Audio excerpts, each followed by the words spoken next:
redeemed from rejection. I have been redeemed from the curse of the law. You will conquer. This week you will overcome. This week your basket of testimony shall be full. Nothing will stand in your way this week. In the name of Jesus. You believe that? Shout a believing amen. This my deliverance. I said, the Lord God is my strength.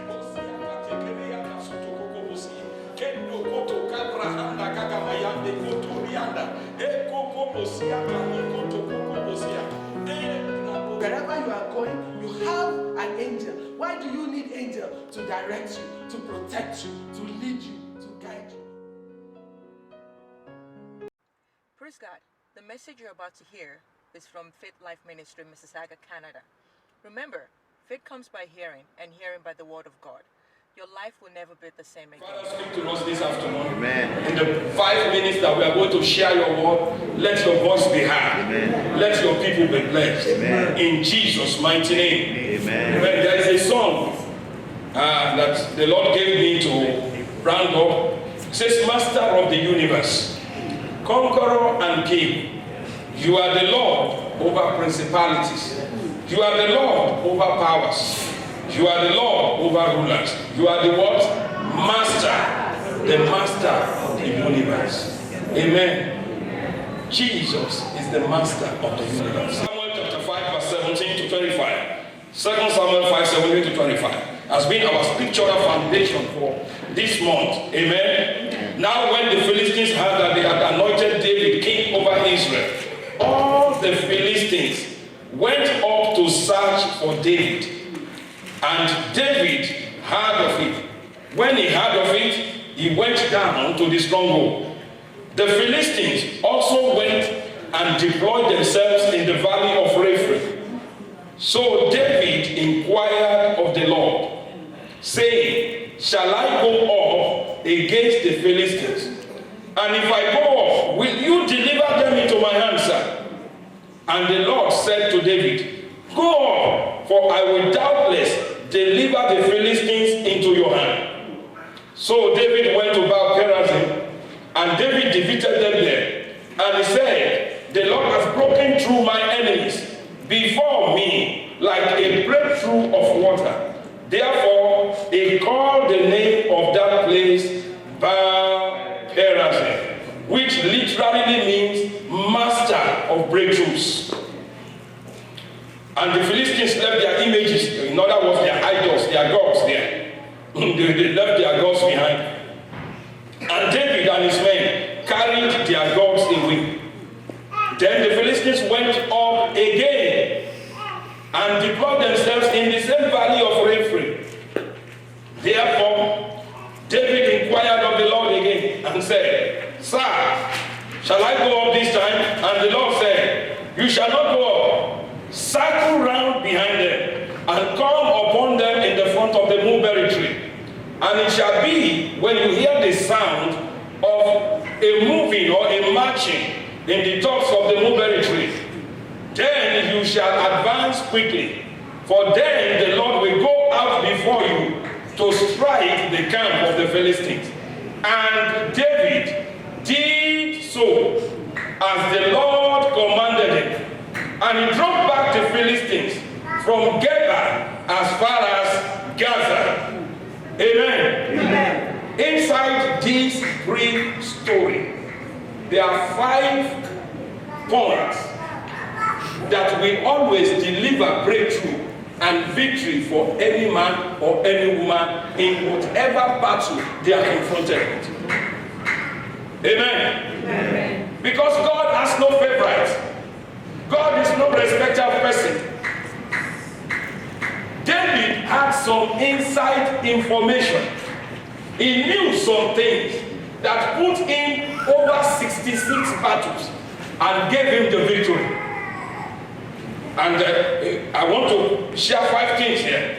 In looking at the month of this breakthrough, we have said a number of things from last week. And just if you missed the service last week, please go online, go to our website, and you can see it there completely and be part of it. And you can get the DVD or the CD from the IT people there and listen to it over and over. Me too, I listen to myself preach. Come here and go on the website and listen to it. And I hear things that I didn't know I said, which has really, really blessed me. Amen. You know, faith doesn't come from having heard. Faith comes from hearing and hearing the word of God. We said we are living in the age of power. The age we are living in is the age of power, not the age of grammar. The devil doesn't understand grammar.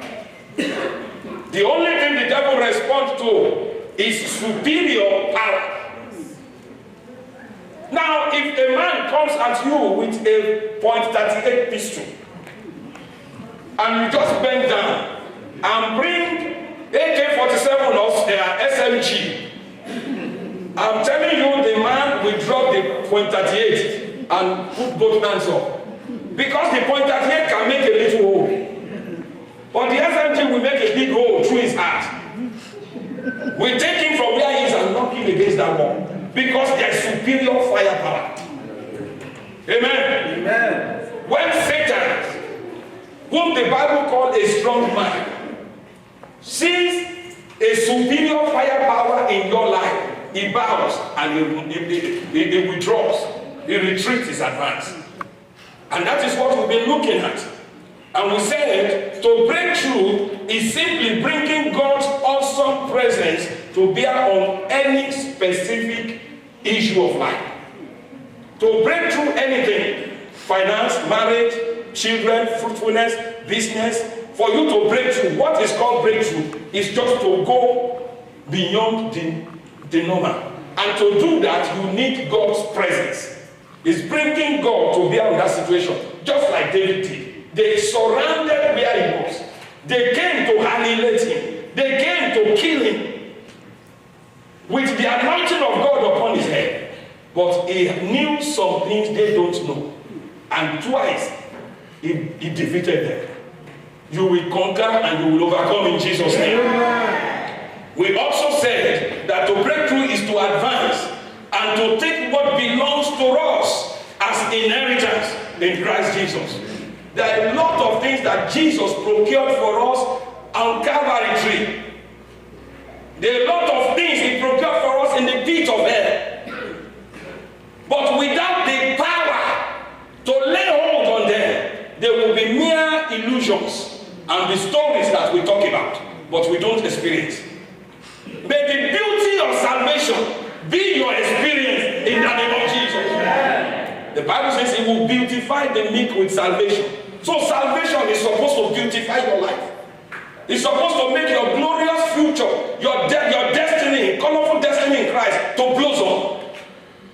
Amen. Amen. And just like the filthy garment was taken off Joshua the high priest, everything that Jesus did not die for, that could be around you, they will be lifted up you in the name of Jesus. So there is beauty in salvation. In John chapter 14 verse 21, John 14:21, Jesus made this statement.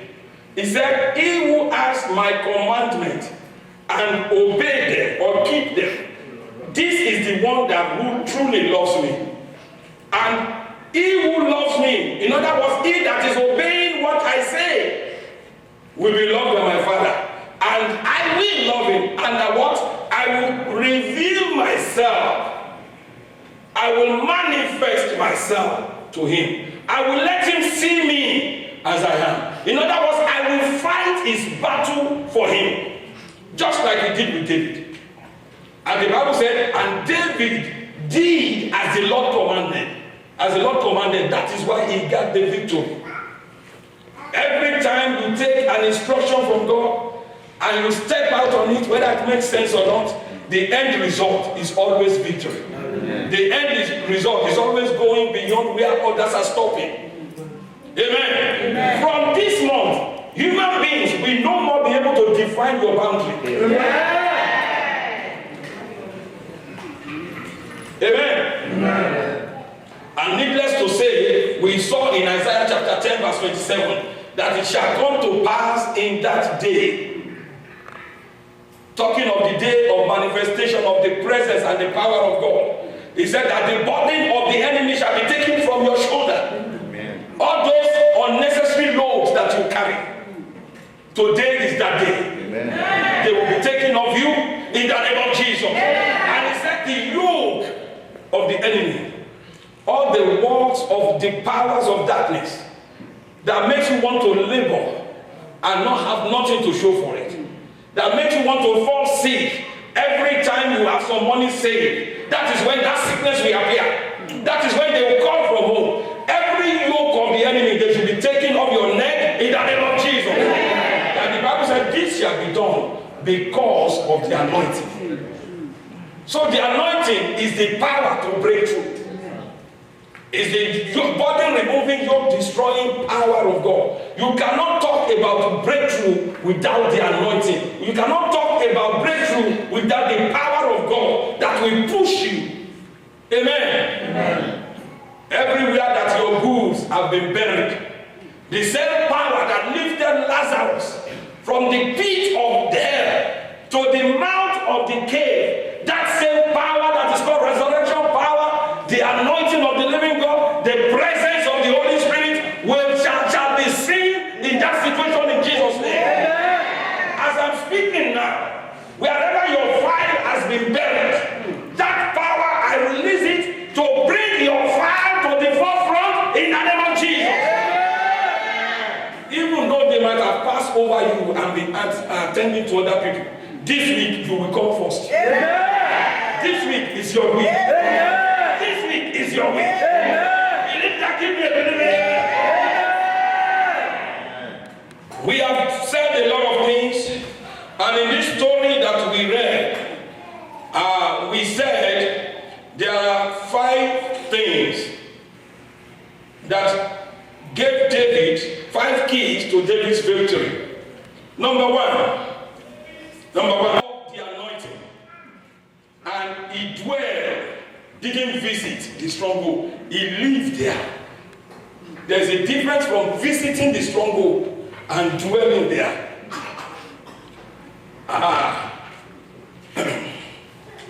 My dear daughter here dwells somewhere. She's visiting the church today.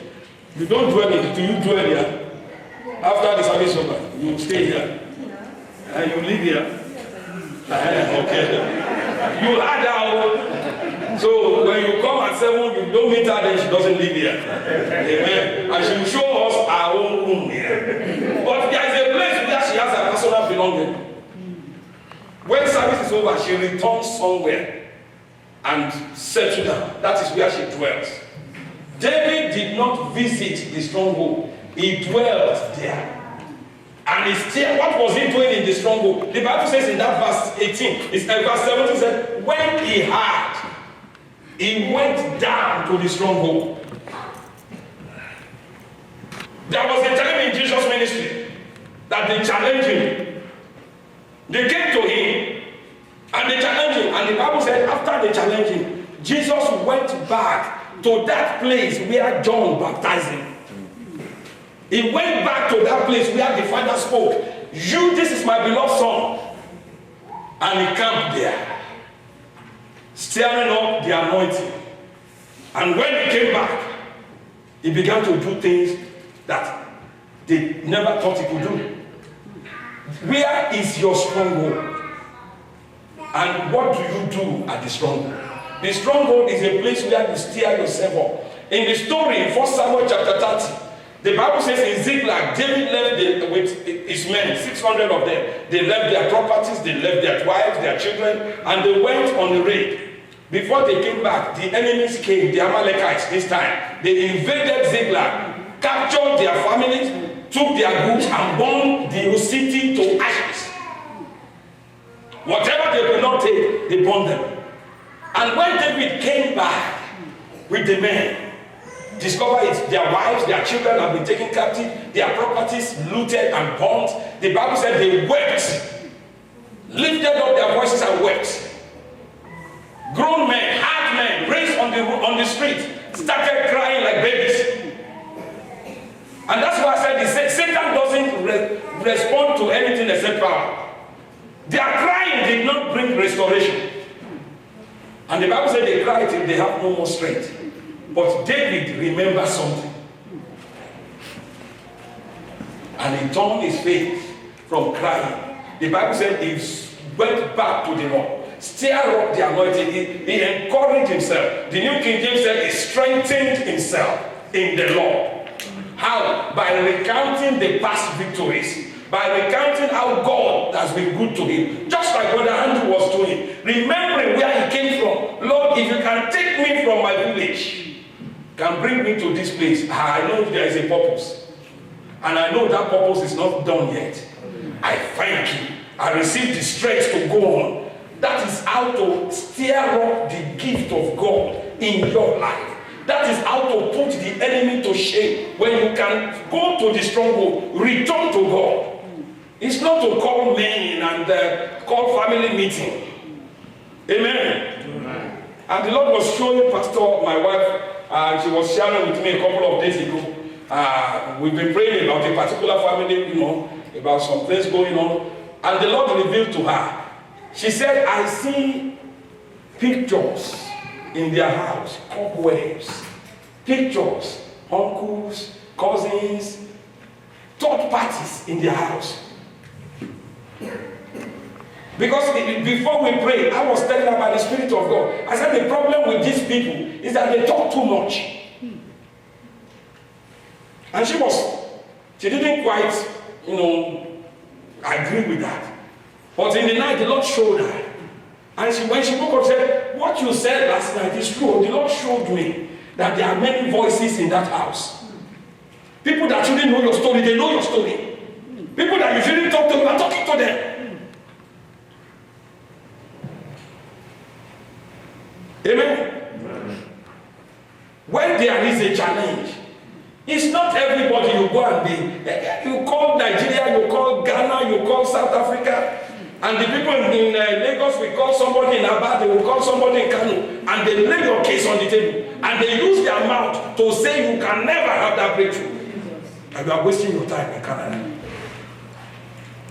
How many times have they said, okay, let's pray? They won't call you to pray, but they will broadcast your failure. And the Bible says out of the mouth of 2 or 3 witnesses, the truth shall be established. So they establish the problem is there.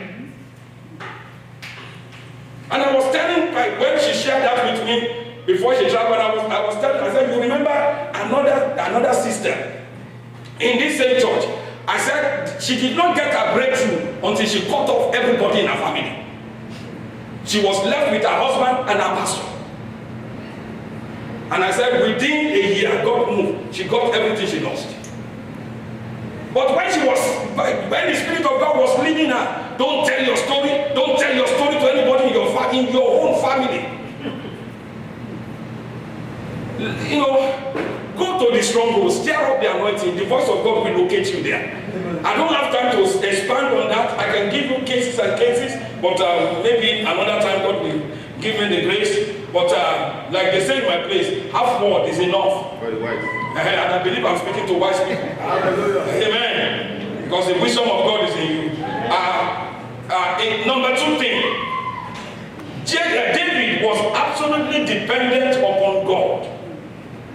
God is the power behind the anointing. That's why David said he is the master of breakthrough. Without God, there is no breakthrough. Without God, there is no victory. David fought over 66 battles. He never lost one. Because David will not take the first step unless he speaks to God first. He will always ask for the battle plan. We can see in this story, the first time they came, he ran back to God. The Bible said he went to the stronghold.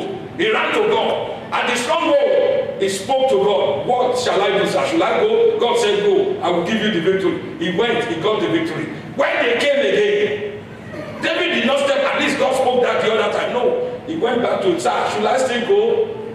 God said, this time don't go. Go behind them. Use another strategy. He was absolutely dependent on God.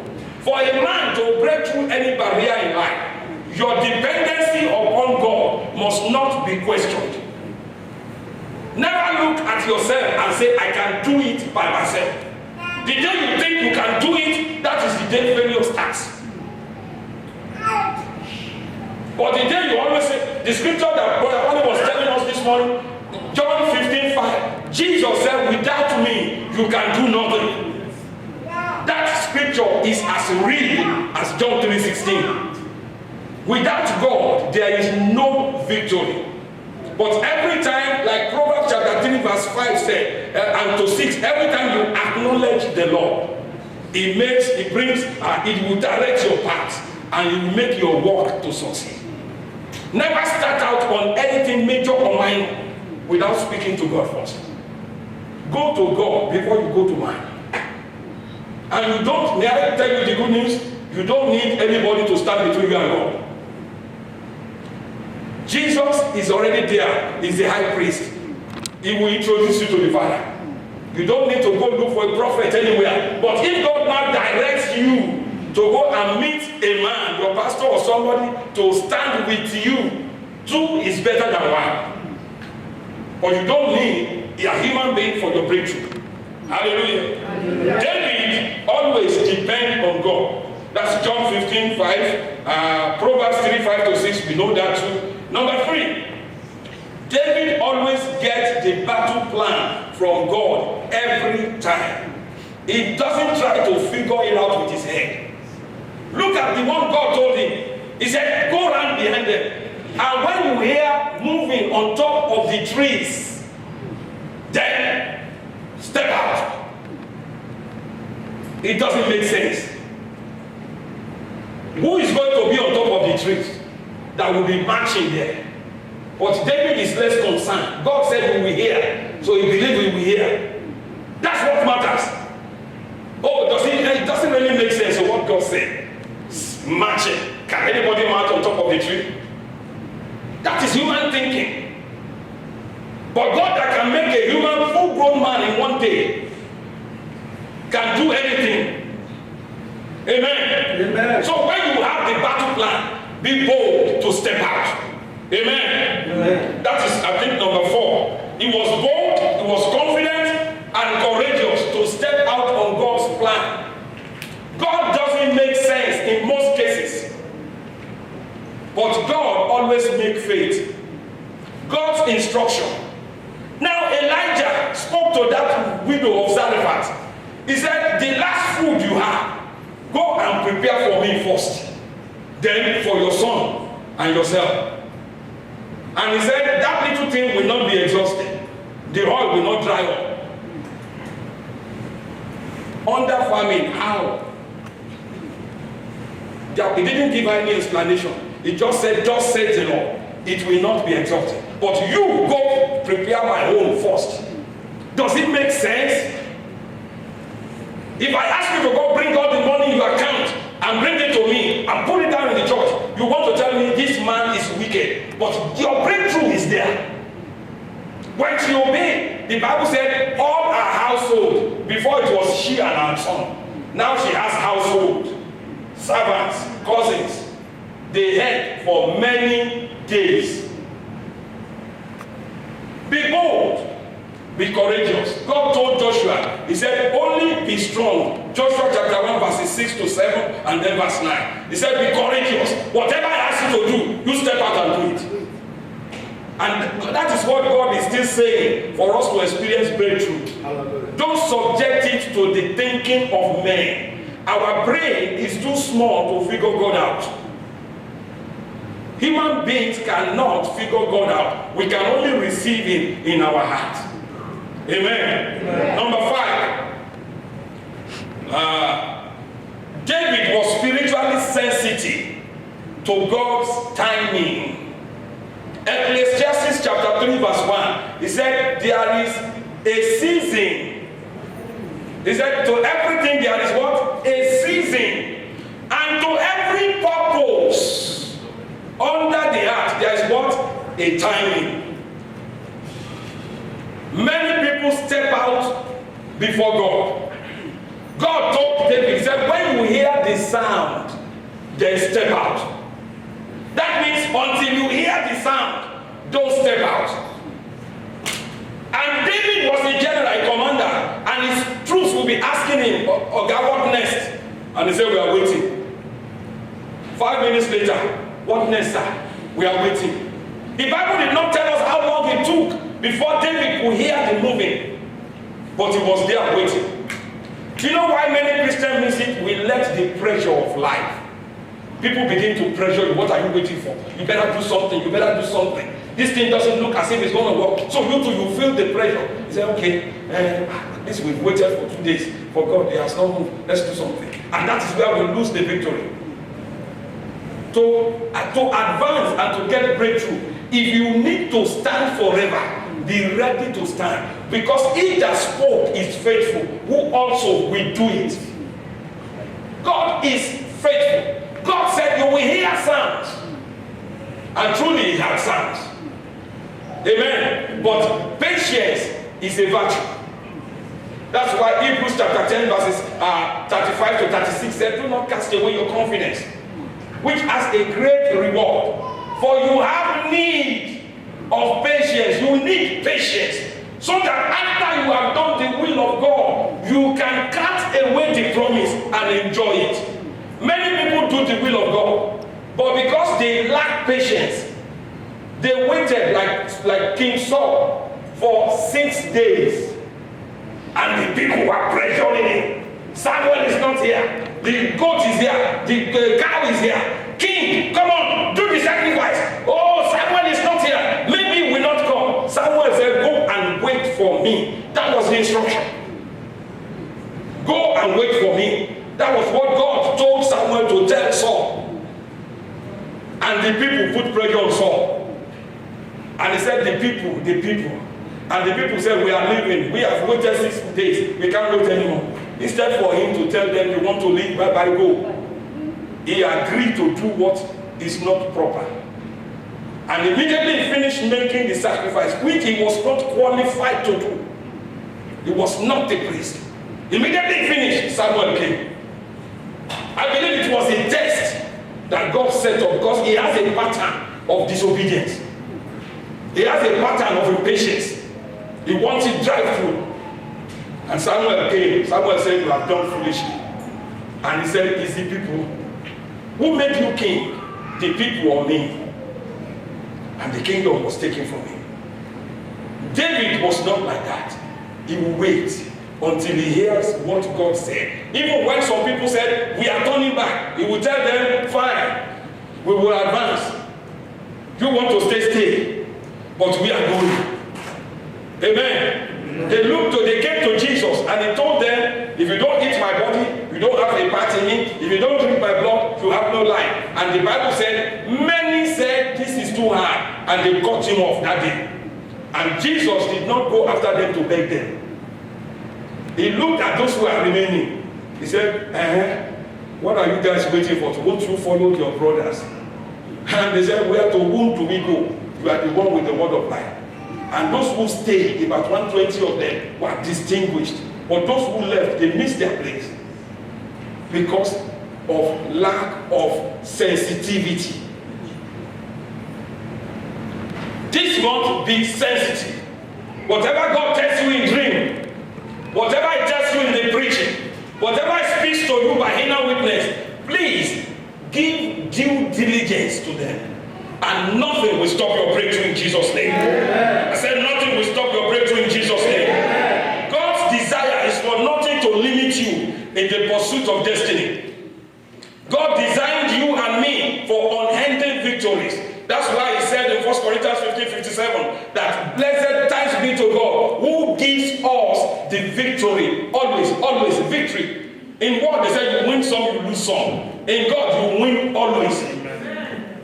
Amen. Please understand that God is no respecter of persons. Whatever He did for David is available for you and I. If David never knew defeat, it is not God's plan for you to be defeated. Amen. Even if you have been defeated before, it's a new day for you. Amen. God's anointing, the power to break through, is in you. 1 John chapter 2. Verse 20 and then verse 27. The anointing of God is in you. The Bible says you have an unction, you have an anointing. There is a treasure in you. What you need is to stir it up. What you need is to believe you are anointed. When I was called to be a pastor, I always look at the great men and they tell stories. Jesus appeared to me. Oh, the Lord appeared to me. And I look at myself. The Lord has never appeared to me in person. And many of these people, they have seen Jesus in person. And I look at them and I say, and you are calling me to preach and fight the same demons these people are fighting. Lord, how am I? These demons, won't they just overrun me? And the Lord began to deal with me that the day I called you, the anointing to be a pastor was put in you. You just need to believe it and walk in the reality of it. Now the anointing of God is in you, but until you believe it and use it, you will never experience it. That's how things of God work. Until Jesus stood to say, the Spirit of the Lord is upon me. He has anointed me to open blind eyes. He never opened any blind eyes. Until that day. And he said, from today, this scripture becomes a reality. And from that day, they began to run after him. And blind eyes began to open. You need to believe that there is an unction on you to break through any barrier. To get where people before your generation never get to. To do like Brother Andrew, not only leave the village and go to Lagos, but come to Canada and take possession. You have the grace to do that. And you will not fail in the name of Jesus. You will not fail in the name of Jesus. Somebody say it and mean it, I am anointed. The anointing of God to prosper, to break barriers, to go where no one has ever gone before. In my family, He is on me. He is in me. I believe it and I will experience it. In the name of Jesus. That sounds good? Now let's rise on our feet as we close. In the mighty name of Jesus. My days of defeat, my days of frustration, my days of failure, they are permanently over. In the name of Jesus. Say it as if you mean it. Shake it. When there are no real failures, my name will be missing. When there are no readers who will not break through, my name will be missing. Thank you, Father. In Jesus' mighty name we are praying. From this day forward, I decree in the name of Jesus, my Master, the one that the scripture called the master of breakthroughs, the one that backed David up, the one that backed Elijah up, the one that is at the back of this church,